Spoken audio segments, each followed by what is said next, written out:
అందరికీ నమస్కారం అండి. గత 2 రోజుల నుంచి వైఎస్ఆర్సీపీ నాయకురాలు, ఎక్స్ ఎమ్మెల్యే, ఎక్స్ మినిస్టర్గా పనిచేసిన నగరి రోజా గారు భువనమ్మ గారి మీద మాట తూలారు. ఆవిడ మాట తూలారు కదా అని చెప్పి మేము కూడా మాట తూలితే మళ్ళీ పేటీఎం బ్యాచ్ అంతా పరిగెత్తుకుంటా వచ్చేసేసి మాపై మాపింగ్లు, మాపైన ఇష్టం వచ్చినట్టు బూతు పదాజాలంతో మాట్లాడుతున్నారు. భారతీరెడ్డి గారిని అంటే మీకు ఎంత నొప్పి పుడుతుందో మా భువనమ్మనంటే అంతకు 10 ఇంతలు నొప్పి పుడుతుంది. అది మీకు ఎందుకు మర్చిపోతున్నారు అంటే మీ మనుగడని కోల్పోతున్న క్షణంలో అటెన్షన్ సీకర్స్గా మారి ప్రతిదీ మీ వైపు దృష్టి మరల్చుకోవాలని చెప్పి మీరు ఏదో ఒకటి మాట జారి అంటే అది ఇంటెన్షనల్గానే మాట జారుతున్నారు అనేది ప్రజలందరూ గమనిస్తున్నారు. మీరు మాట జారుతూ ఉంటే ఎదుటివాడు అంటూనే ఉండండి, మేము వింటూనే ఉంటామని చెప్పి ఊరుకోరు కదా రోజా మేడం. ఎందుకంటే పెదవి దాటితే పృథువు దాటిపోతుంది. మనం పెదవి దాటి ఒక మాట మాట్లాడామంటే ఎదుటి వాళ్ళు భూమండలాలనే దాటి మాట్లాడతారు, ఇష్టం వచ్చినట్టు మాట్లాడతారు. నువ్వు ఎల్ భాష వాడితే తిరిగి నీ మీద ఎల్ భాష వాడటం పెద్దగా ఆలోచించాల్సిన అవసరం కూడా లేదనుకుంటా. మాట అనటం అనిపించుకోవటం మీకు అలవాటైపోయింది. ఎందుకంటే మీకు మనుగడ కావాలి. ఏదో పోరాడుతున్నట్టు పోరాడకుండా మాటలు మాట్లాడుతూ తూలుతూ భువనమ్మని, లోకేష్ గారిని, నారా చంద్రబాబు నాయుడు గారిని మీకు సబ్జెక్ట్తో పని లేదు, రాష్ట్ర అభివృద్ధితో పని లేదు. గబా గబా వచ్చేసేసి పాలు పితుకుతున్నారా, ఐస్ క్రీమ్ తింటున్నారా, నోట్లో ఏం పెట్టుకున్నారు, పిచ్చి పిచ్చిగా చండాలమైన మాటలు, ఒక ఆడ మనిషి మాట్లాడకూడని పదాలు మీరు వాడుతూ అంటే మీ వైపు ప్రజల దృష్టిని మరల్చుకోవాలని జరుగుతున్న వాటిలన్నిటినీ నుంచి ప్రజల దృష్టిని యూటర్న్ చేయాలని చెప్పి మీ తాపత్రయం చూస్తూ ఉంటే జాలేస్తుంది. ఎందుకంటే ఆంధ్ర రాష్ట్ర అభివృద్ధి ఏ స్థాయికి వెళ్తుందో మీరు ఒప్పుకోలేకపోయినా అది ప్రజలందరికీ అర్థమవుతోంది. రోజా మేడం, మీరు మా భువనమ్మని అంటేనో, పవన్ కళ్యాణ్ గారిని అంటేనో, నారా చంద్రబాబు నాయుడు గారిని అంటేనో చూస్తూ ఊరుకునే అంత హృదయం అయితే మాత్రం టీడీపీ కార్యకర్తలకు కానీ జన సైనికులకు కానీ ఉందని నేను అనుకోవట్లేదు. మళ్ళీ మాట్లాడితే మీరే మార్కులు వేస్తారు, అంతకన్నా ఏం చేస్తారనే స్థాయిలోకి అందరూ వెళ్ళిపోతున్నారు. సో మీ భారతమ్మని మీరే అనిపిస్తున్నారు అనేది నా భావన. కావాలనే మాట అనిపిస్తున్నారు, కావాలనే మీకేదో కోపం ఉండుంటుంది మీ భారతమ్మ గారి మీద. అందుకే భువనమ్మనంటే దెబ్బమిటి మీరు ఎలాగో మీ భారతమ్మని తిట్టలేరు కాబట్టి అందరి చేత భారతని తిట్టించడానికి పూనుకున్నారని నాకైతే అర్థమవుతుంది. సో ఏంటంటే ముందు మీరు మాట్లాడటం సరిగ్గా నేర్చుకుంటే ఎదుటి వాళ్ళు మాట్లాడే విధానాన్ని కూడా వాళ్ళు మార్చుకుంటారు. మీరు సబ్జెక్ట్ మీద మాట్లాడితే ప్రతి ఒక్కరు సబ్జెక్ట్ మీద మాట్లాడతారు. మీరు ఏంటండి ఆంధ్ర రాష్ట్రంలో 1500 ఇస్తానన్నారు, ఇంకా ఇవ్వలేదు. నిరుద్యోగ భృతి ఇస్తానన్నారు, ఇంకా ఇవ్వలేదు. రైతు భరోసా ఇస్తానన్నారు, ఇంకా ఇవ్వలేదు. రైతు భరోసా ఇవ్వలేదని మీకు ఎవరు చెప్పారు? ఏ రైతులు చెప్పారు? రైతు భరోసా ఏ రకంగా ఇచ్చారో మీకు తెలియకపోతే రైతులు వెళ్ళి అడగండి. మీరు గ్రౌండ్ లెవెల్లో ఉండరు. మీరు టిప్ టాప్గా రెడీ అయిపోయి ఎక్కడో షికారులు చేస్తూ ఉంటారు, టైంపాస్గా రాజకీయాలు చేస్తూ ఉంటారు, టైంపాస్గా వచ్చి నిందలు మాటలతో గుడ్డలు కాల్చి మీదేస్తూ ఉంటారు. మీ టైప్ ఆఫ్ రాజకీయం ప్రజలందరికీ అర్థమైంది. ఇకపోతే మహిళలు ఉచిత బస్సు ఇచ్చారు, మహిళలకి ఇస్తానన్న తల్లికి వందనం ఇచ్చారు, ఎంతమంది పిల్లలు ఉన్నారో అంతమంది పిల్లలకి ఇచ్చారు. రైతు భరోసా సంపూర్తిగా ఇచ్చారు, 20,000 ఇస్తానన్నారు, అంతవరకు 20,000 ప్రతి రైతు లబ్ధి పొందాల్సిన ప్రతి రైతుకి ఇచ్చారు. ఇకపోతే మీరు ఏదో ఇవ్వలేదని మీరు భ్రమపడుతున్నారు. చూడండి, మీరు మీ మేనిఫెస్టోలో మీరు ఇచ్చిన మద్యపాన నిషేధాలు కానివ్వండి, జాబ్ క్యాలెండర్లు కానివ్వండి, ఏవైతే నెరవేర్చలేదో ప్రజలందరూ కూడా ప్రశ్నించారు కాబట్టి మీకు 11 ఇచ్చారు అనేది మీకు అర్థమవుతుందో లేదో, మరి ఇంకా కూడా ఇంకేదో ప్రయత్నం చేస్తున్నారు కాబట్టి సరే మీ భ్రమలో మీరు ఉండండి. కానీ నేనేం చెప్తున్నాను అంటే ఆంధ్ర రాష్ట్ర ప్రతి మహిళ కూడా ఆంధ్ర రాష్ట్ర అభివృద్ధిని కోరుకుంటుంది, ఆంధ్ర రాష్ట్ర వెలుగుబాటుని కోరుకుంటుంది. అప్పులు చేసి వాళ్ళకి ఇవ్వాలని కోరుకోవట్లేదు. వాళ్ళకి చంద్రబాబు నాయుడు గారు మాట ఇచ్చిన కొద్దీ ప్రతిదీ నిలబెట్టుకున్నారనేది ప్రతి మహిళ గమనించుకుంటుంది. సో ఏంటంటే ఎందుకు చెప్తున్నాను అంటే పెన్షన్ 4,000 ఇస్తానన్నారు, 4,000 ఇచ్చారు. వికలాంగుల పెన్షన్ 6,000 ఇస్తానన్నారు, 6,000 ఇచ్చారు. 15,000 ఇస్తానన్న వాళ్ళకి 15,000 ఇచ్చారు. ఉచిత బస్సు ప్రయాణం ఇస్తానన్నారు, ఉచిత బస్సు ప్రయాణం ఇచ్చారు. రైతు భరోసా ఇస్తానన్నారు, రైతు భరోసాని ఇచ్చారు, కల్పించారు. వీటన్నిటితో పాటు విద్యార్థులు కూడా మీరు ఏదో అంటారున్నారు కదా, నిరుద్యోగ భృతి ఇస్తానన్నారు, ఇవ్వలేదని. ప్రతి నిరుద్యోగస్తుడు కూడా మాకు నిరుద్యోగ భృతి కాదు, మాకు జాబ్ క్యాలెండర్లు కావాలి, మాకు రాష్ట్ర అభివృద్ధి కావాలని కోరుకుంటున్న తరుణంలో డెఫినెట్గా అదే బాటలో నారా చంద్రబాబు నాయుడు గారు, లోకేష్ గారు వాళ్ళ కష్టాన్ని తీసుకెళ్తూ ఉన్నారు. ఎందుకంటే దాంట్లో నిదర్శనంగానే మనకి అమరావతిలో క్వాంటమ్ వ్యాలీ కానివ్వండి, వైజాగ్లో గూగుల్ డేటా సెంటర్ కానివ్వండి, ఇప్పుడు ఉత్తరాదిన స్టీల్ ప్లాంట్ కానివ్వండి, ఇవన్నీ కూడా ఉద్యోగాలు ఎలా కల్పించాలి, ఆంధ్ర రాష్ట్రానికి ఆదాయాన్ని ఎలా తీసుకురావాలి, ఆంధ్ర రాష్ట్ర అభివృద్ధిని ఎలా చేయాలి, ఆంధ్ర రాష్ట్రానికి జీవితం ఎలా ఇవ్వాలి అని నారా చంద్రబాబు నాయుడు గారు, లోకేష్ గారు, పవన్ కళ్యాణ్ గారు, కూటమి ప్రభుత్వం అదే పందాలో అడుగులేసుకుంటూ అమరావతిని అభివృద్ధి పరుచుకుంటూ రోడ్లు వేసుకుంటూ ఒక పక్కన పోలవరాన్ని పూర్తి చేసుకుంటూ అన్ని కార్యక్రమాల్ని సంపూర్ణంగా చేసుకుంటూ వెళ్తున్న తరుణంలో మీరు దాన్ని ఒప్పుకోలేక, జీర్ణించుకోలేక మీ ఇష్టం వచ్చినట్టు భువనమ్మని అంటున్నారు. అక్కడ చెప్పిందండి భారతమ్మ గారు, ఏదో కోతికి కొబ్బరికాయ దొరికినట్టు భారతీరెడ్డి గారు ఒకరోజు ఒక సెట్టింగ్ వేసుకుని ఉగాది పండుగకు వచ్చారని చెప్పి మీరు చెప్తున్నారు. నిజంగా మీరు వెంకటేశ్వర స్వామిని పూజించే వాళ్ళైతే రోజా గారు మీ గుండె మీద చెయ్యేసుకు చెప్పండి, ఆవిడ మనస్ఫూర్తిగా అక్కడ పూజలో పాల్గొన్నారా? హిందువులని ఒప్పించడానికి, నొప్పించైనా సరే ఒప్పించడానికి ఆవిడ అక్కడ కూర్చున్నారు పూజలు అనేది మీకు అనిపించలేదా? మీరు ఆవిడ పూజ చేసిన విధానం కానీ, కనీసం తీర్థ ప్రసాదాలు తీసుకున్న విధానం కానీ, ఉగాది పచ్చడి తీసుకున్న విధానం కానీ, దేవుడి దగ్గర శాలువ, ఏడుకొండలవాడి శాలువ కప్పితే చాలు అనుకునే ఏడుకొండలవాడి శాలువ కప్పుతుంటే ఆవిడ తోసిపుచ్చిన విధానం కానీ మీకు కనిపించలేదా? ఒక హిందువుగా మీరు దాన్ని సమర్థిస్తారా? నేను అడుగుతున్నాను ఈ సందర్భంగా, మీరు చెప్పండి. ఎప్పుడు కూడా భారతీరెడ్డి గారిని టీడీపీ వాళ్ళు ఎప్పుడు విమర్శించలేదు. ఒక కిరణ్ అనే వ్యక్తి విమర్శిస్తే వెంటనే యాక్షన్ తీసుకోవడం జరిగింది. ఇకపోతే నేను మీకు ఏం చెప్తున్నానంటేనండి,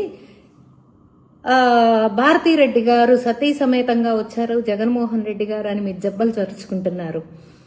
ఉగాది నాడు వచ్చినా రాపోయినా, ఆవిడ పూజలో కూర్చున్నా కూర్చోకపోయినా హిందుత్వానికి వచ్చిన నష్టమేమీ లేదమ్మా. మీకు తెలిసింది తెలుసనే అనుకుంటున్నాను. ఎందుకంటే మీరు వెంకటేశ్వర భక్తురాలని మీరు చెప్పుకుంటున్నారు. తేపకి ఒక 50 మందితో మీరు మీ అధికారంలో ఉన్నప్పుడు తిరుమలకి వెళ్ళి, మరి అది వ్యాపారంగానే వెళ్ళారో ఎలా వెళ్ళారో అది మీ మనసాక్షికే వదిలేస్తున్నా, మీ విజ్ఞతకే వదిలేస్తున్నా. వెళ్ళి వస్తూ నేను తిరుమలేశుని భక్తురాల్ని అని మీరు చెప్పుకుంటున్న తరుణంలో మీకు నేను ఒక ప్రశ్న వేస్తున్నా. సతీ సమేతంగా ఆగమ శాస్త్రాలకు అనుగుణంగా స్వామి వారికి బట్టలు పెట్టేటప్పుడు సతీ సమేతంగా ఇవ్వాలా, లేదు ఒక భర్తే వెళ్ళి ఇవ్వచ్చా? మీ విఘ్నతకే వదిలేస్తున్నా. అది మీ సంస్కారానికి, మీ ఆలోచనలకే వదిలేస్తున్నా. దాని గురించి ఒక హిందువు అయినా ప్రశ్నించాడు, ఒక ఆంధ్ర రాష్ట్ర పౌరుడైనా ప్రశ్నించాడు, ఒక భారతీయులైనా ప్రశ్నించారు. దాని గురించి ప్రశ్నించారు. భారతీరెడ్డి ఎందుకు రావట్లేదు తిరుమలకి? అసలు భారతీరెడ్డి గారు తిరుమలలో అడుగు పెట్టారా? ఏ రోజన్నా తిరుమలలో అడుగు పెట్టారా? జగన్మోహన్ రెడ్డి గారు చెప్పులేసుకుని మహాద్వారం దాకా వెళ్ళిన మాట వాస్తవం కదా? ఏ రోజన్నా డిక్లరేషన్ ఫామ్ మీద సంతకం పెట్టి జగన్మోహన్ రెడ్డి గారు తిరుమలకి వెళ్ళారా? ఇవి అడుగుతూ ఉంటే వీటన్నిటికీ సమాధానం చెప్పకుండా నారా చంద్రబాబు నాయుడు గారు ఉగాది రోజు ఒక్కడే ఎందుకున్నాడు, పవన్ కళ్యాణ్ గారు ఎందుకు లేరు, పంచాంగ శ్రవణం భార్యతో ఎందుకు వినలేదు, మీ భువనేశ్వరి గారు ఏమన్నా పాలు పితుకుతున్నారా, అది ఇది అని చెప్పి పవన్ కళ్యాణ్ గారు భార్యాభర్త రాలేదు. ఇవి కాదమ్మా ముఖ్యం. పంచాంగ శ్రవణం ఒక్కళ్ళైనా వినొచ్చు, భార్యాభర్తతో కలిసి వినొచ్చు. అది పెద్ద గొప్ప విషయం అయితే ఏం కాదు. మీకేదో కోతి కొబ్బరికాయ దొరికినట్టు ఏదో ఒకసారి పాపం మీ కంటి తుడుపు కోసం ఆవిడ వచ్చి ఒక సెట్టింగ్లో కూర్చున్న మాట అయితే వాస్తవం. కానీ తల్లి, మీరు నిజాలన్నీ మీకు తెలిసి కూడా మీరు వాటిని మసబూసి మారేడుకాయ చేయటం కోసం వాళ్ళు ఎక్కడున్నారు, వీళ్ళు ఎక్కడున్నారు, పాలు పితుకుతున్నారా అంటే డెఫినెట్గా తిరిగి మిమ్మల్ని అనటానికి ఎవ్వరికి అభ్యంతరాలు లేవు. తిరిగి ఖచ్చితంగా అంటారు. మీరేదో మార్కులు వేస్తారనో, మీరేదో మా కుటుంబాల జోలికి వస్తారనో భయపడి మాత్రం ఆగరు. గుర్తుపెట్టుకో. మీకు ఇంకోసారి హెచ్చరిస్తోంది ఏంటంటే, ముందు మీ నోర్లు అదుపులో పెట్టుకోండి. ముందు మీరు మాట్లాడుతున్నారు, మీ మాటని అదుపులో పెట్టుకోండి. మీరు అదుపులో ఉండండి. సబ్జెక్ట్ మీద మాట్లాడండి. రాష్ట్రాభివృద్ధి గురించి మాట్లాడండి. దానికి మేము సమాధానం చెప్తాం. తర్వాత మేము ఏదన్నా అంటే గుక్కబట్టి ఏడుస్తారు. మేము మాట్లాడకూడదు అంటారు. మా జగన్మోహన్ రెడ్డి గారి కుటుంబాల గురించి మాట్లాడారు, వాళ్ళ అమ్మల గురించి మాట్లాడారు, వాళ్ళ చెల్లెల గురించి మాట్లాడారు, ఏదేదో మాట్లాడుకుంటూ వస్తారు. మీ జగన్మోహన్ రెడ్డి గురించో వాళ్ళ కుటుంబం గురించో మాట్లాడాలనే శ్రద్ధ మాకేం లేదమ్మా. కాకపోతే ఏంటంటే 4 గోడల మధ్య మాట్లాడుకోవాల్సిన వ్యవహారాన్ని 4 వీధుల మధ్య తెచ్చుకుంటుంది మీ జగన్మోహన్ రెడ్డి. అప్పుడు ప్రజాక్షేత్రంలో ఉన్న వ్యక్తి గురించి, వాళ్ళ కుటుంబ వ్యవస్థ గురించి ఎవరైనా మాట్లాడతారు. కాబట్టి అందరూ మాట్లాడతాం.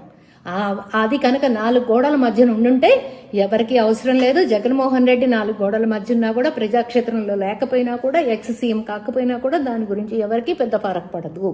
ఎవరు దాని గురించి మాట్లాడరు. ఇవాళ మాట్లాడుతున్నారు అంటే డెఫినెట్గా అతను ప్రజాక్షేత్రంలో ఉన్నాడు.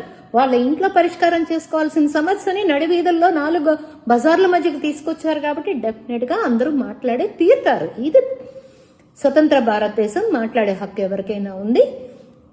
సొంత చెల్లెలు అన్న అనే పదానికి కళంకం తీసుకొచ్చావు అని చెప్తే, ఒక చెల్లెలు లేకపోయినా పర్వాలేదు, బోళ్ళంతమంది చెల్లెళ్ళు ఉన్నారు. అంతేలే, ఆస్తులు పంచని చెల్లెళ్ళు ఎంతమంది అయినా ఉండొచ్చు. ఏముంది దాంట్లో?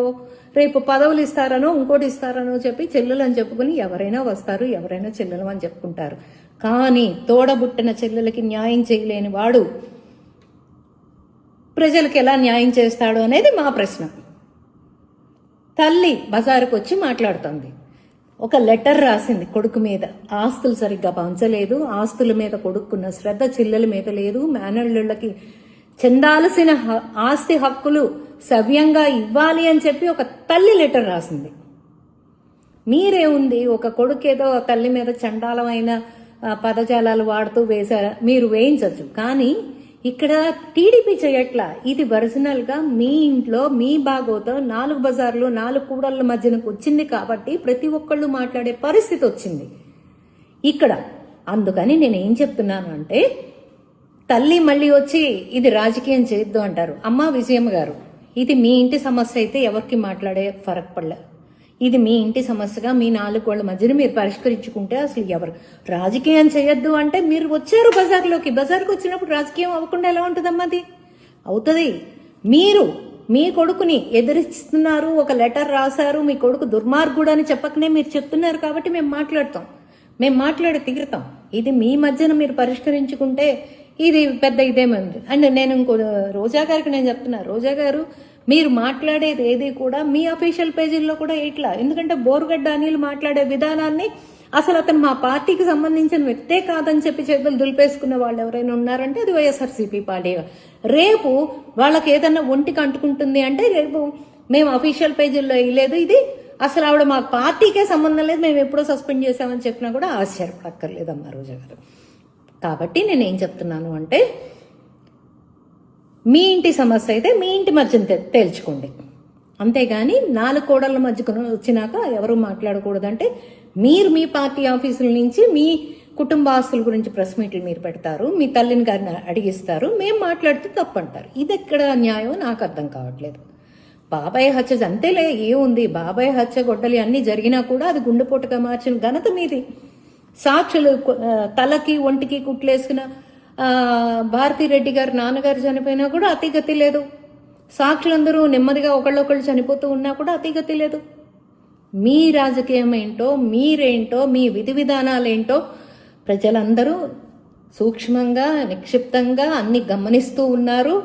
మీరు గుడ్డగాల్చి మేదేసి మీరు మీ పబ్బం ఎలా గడుపుకుంటున్నారు, మీరు చేసిన తప్పుల్ని ఎదుటి వాళ్ళ మీదకి ఎలా తోస్తున్నారు అనేది ప్రజలందరూ గమనిస్తున్నారమ్మా. సో చివరిసారిగా చెప్తున్నాను, మాట అదుపు పొదుపుగా వాడండి. మాట పొదుపుగా వాడితే మీరు జాగ్రత్తగా ఉంటారు, మీ ఎందుకంటే మాట పడటానికి ఎవరు సిద్ధంగా లేరు. మీరు అంటే పడటానికి, అంటే అన్నారులే అని సర్దిపోవటానికి ఎవరు లేరమ్మా.